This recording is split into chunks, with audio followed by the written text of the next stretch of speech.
The Work Happiness Score is the world's largest study of employee well-being, relying on over 6 million reviews by people that have come in over the past 2 years. It's all very exciting, and it will help employees, job seekers especially, and employers find out about work happiness in a comparable way and improve it along the way too.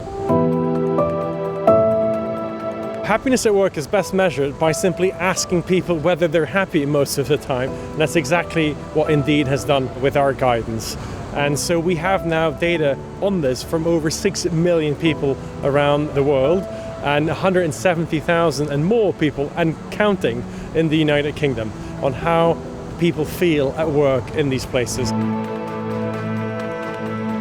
It's important to be happy at work because you spend a great deal of your time there. I'd rather do the job I enjoy with less money than wake up every morning that I'm hating to go into my job. Happiness at work is critically important because it's a key driver of general well-being, how satisfied we are with our lives, generally speaking. So it couldn't be more important.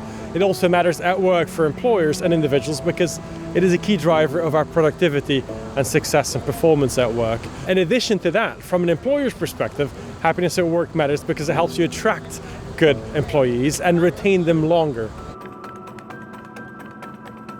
It obviously depends on which industry, which company, but there's some elements that we see come back as being relatively more important, and sometimes even surprisingly so. And it's that sense of belonging in the company, social aspects, supportive line manager, having friends at work, and people that you trust in the workplace, even more so than pay or flexibility.